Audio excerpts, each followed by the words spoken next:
Okay, so I just released a new sewing pattern for this top. It's available in 2XS to 4XL, linked in the description. So in this video, I'll be showing you how to make it. I labeled this project intermediate just because of the material that is recommended for this project. It's very thin and stretchy. This is the material that I was working with yesterday. If you've never worked with material like this, it might be a little bit more of a challenge, but I do show exactly how I work with this material, and it's kind of a foolproof method. As long as you follow all of my recommendations, then I think that anybody should be able to make this pattern. For the fabric that you should choose, it should be something that is thin and stretchy and that drapes well, and also that doesn't fray. So this is the unfinished edge of the fabric.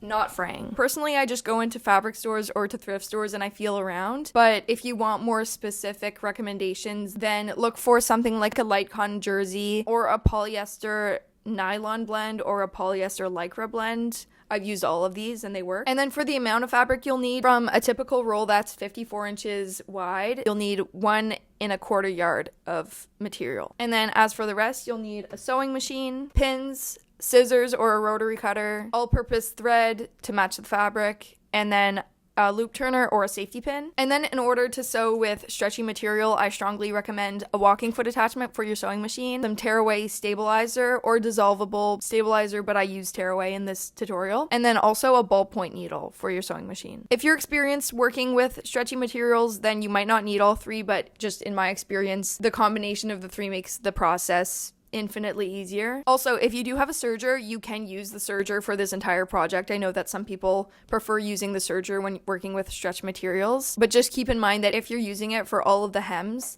then it does have a 1/2 centimeter seam allowance, which is half the amount that's recommended for this project. I recommend 1 centimeter seam allowance. But with that being said, one of my pattern testers did use a serger, and it worked. It's just that the final garment will come out just slightly looser than intended. You can also just do a zigzag stitch for this whole project if you'd like. I just find it looks less nice, and it's also way harder to rip off stabilizer from a zigzag stitch, so that's why I do a straight stitch. So yeah, with that being said, some optional materials would be a serger, a twin needle. The twin needle would just be for the bottom. I personally don't finish the bottom because it doesn't fray. It's unnecessary. But if you want the project to look extra professional, then you could definitely do this. And then some chalk or a fabric marker. There's just one part where we use chalk, but you can definitely use a pen or something instead. So this is the size guide. I'm size small for reference. And if you want more information about how to measure yourself, then check out the written instruction document. Also, side note, it's super easy to turn this pattern into a dress. I just finished my first dress last night, and I think I might love it even more than the tops. I don't know. It's hard to decide. To make a dress, the only thing you have to do differently is to continue cutting the pattern down as I'm doing here. I used a dress I liked the length of for reference when I was cutting the fabric out. Other than that, every single step is the exact same. Okay, so on to printing the pattern. It's available in letter format, A4 format, and AO. So just know the size of the pattern that you're using and then print the corresponding file. So my paper is 8.5 inches by 11 inches, so I'm printing the letter file. And if you want to project the pattern, then the AO file will work for that because the lines are a bit thicker and I did layer the pattern as well. So in your printer settings, you should see an option for original size or fit to page. Make sure it's an original size because if you click fit to page, it's going to skew the pattern. If you want to make sure you're printing it right and you don't want to waste paper, then I would suggest just printing page 9 first because there's a test square on this page. So then just measure the test square. Make sure that it is in fact 2 by 2 inches. And if it is, then you're good to print the rest of the pattern on the same settings. There's also a legend on page 9 which shows which colored lines to cut for which size. So I definitely suggest printing the pattern in color. Once you have the pattern printed properly, you can start assembling the pages. So the pages are numbered to help you know which order to place them in, and I also added a bit of space around the border of the pages. This is just to avoid any issues that come with printing to the edge of the page. So you'll have to cut these borders off and then piece the pages together so that the lines are matching up and then tape it like that. This is the size chart. I'm a size small, so this example follows the dotted purple line. If you're between sizes, then you could actually just cut in between the lines on the pattern. So if I was between sizes small and medium, then I would cut between the dotted purple line and the black line. So cut out all of the paper pattern pieces. So you should have the front, the back, and then the 2 sleeves. The 2 ties are not included in the printed pattern just because that would be kind of unnecessary. So just cut out 2 strips of fabric that are around 1.5 inches by 30 inches. And then so place these pattern pieces on the fabric. The front and the back are both on folds. And then for the sleeve pieces, you'll need 2 of each. So I like to double up the fabric and then cut it out. The top part of piece 1 is mirrored, so fold it down like this and then pin the 2 layers together just to keep it in place. And then this is where the actual sewing comes in. So pin the front and the back pieces right sides together on the sides, and then do the same thing for the sleeve pieces at the bottom, just making sure there's 1 centimeter seam allowance. As mentioned before, you can do a zigzag stitch or use a serger if you prefer. But what I did was a straight stitch because there aren't any hems on this top that need to stretch an extreme amount. So the chances of a stitch breaking are very low. But like I said, if you worry about that, you can also do a zigzag stitch as well. I just find that straight stitch looks cleaner. Anyways, for this, I recommend stabilizer, a ballpoint needle, and a walking foot. So attach the walking foot to your machine and tear off a strip of the stabilizer. Generally, it's recommended to place the stabilizer under the material as you sew, but if you want extra support, you can put them both under and over to ensure that the fabric is not moving around when you sew. And make sure your stitch length is around 2 or something that is around medium to low, because then you'll have to tear away the stabilizer after. And if you use a long stitch length, then it's definitely going to pull out the stitches and decrease the strength of the stitch. Okay, so next, open up the body piece with the right side facing up. And then open up the sleeve piece and place it right side down onto the body so that the center seam is matching up. The front sleeve piece needs to be with the front body piece, and then the back pieces need to be together. So the front sleeve piece should extend past the body by about 1 centimeter. We'll fold this down later, but for now, the top of the front piece is probably double pinned, so you can take out the pins that you placed in step 1, and then you can sew the sleeves to the body as you have been doing.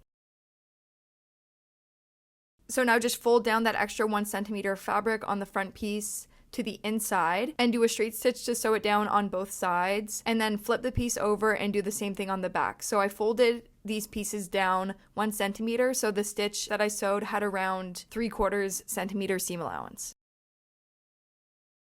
Okay, so now we're sewing the channels for the ties. So on the sleeve pieces, you'll notice a little notch. This is where the channels should end. It's basically halfway down the sleeve. So mark that with chalk or a fabric marker and fold 2 centimeters to the inside and then pin it down and sew 1 centimeter seam allowance. This is where the tie is going to go through. And then for the ties, you have 2 options. You can choose to just use a strip of fabric.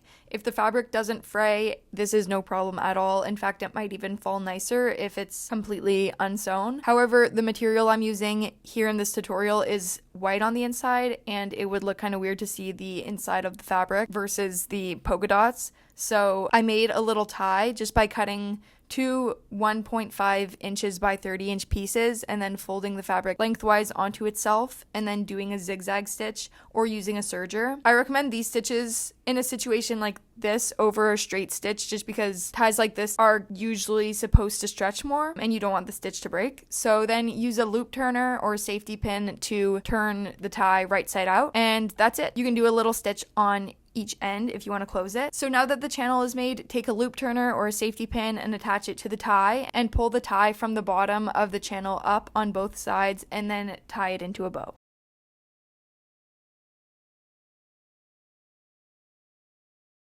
So this can be the end of the project for you. I personally don't care to finish the bottom because this material doesn't fray, but if you want to, you can either zigzag stitch it or use a twin needle to finish it. I'm going to use the twin needle here just to show you how it's done. So make sure you're using a ballpoint twin needle and set up 2 threads at the top. One of them is going through all of the guides as usual, and then the other one is just missing the last guide. And then sew as you would. In this case, I use stabilizer on only the top because it would be too difficult to tear at the bottom. And then after, it should look like this. You can also do a classic zigzag stitch as mentioned, or you can do a lettuce hem. So for this, put your zigzag stitch length to 1 or 2, short length, and then the width to wider, like 3 or 4, and then fold 1 centimeter of fabric to the inside and start sewing so that one side of the zigzag is onto the fabric and then the other side is off of the fabric. So start with doing a front stitch and then a back stitch to secure the stitch, and then continue sewing forward.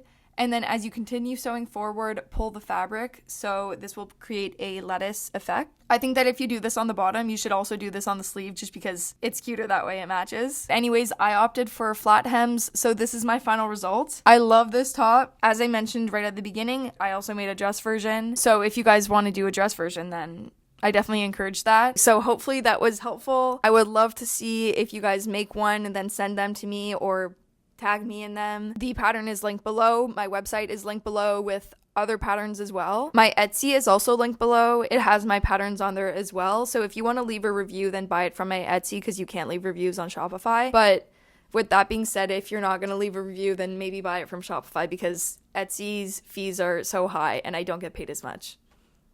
Also, my social medias are linked below, so my Instagram and my TikTok. So follow those if you want to stay updated on future patterns and future designs. I'm planning to release this top as well, so if you want to buy one, then just stay tuned for that. And as always, if you have any questions or concerns about this pattern, then you can DM me on Instagram or email me, and those are also linked below. Okay, thank you so much for watching. Bye!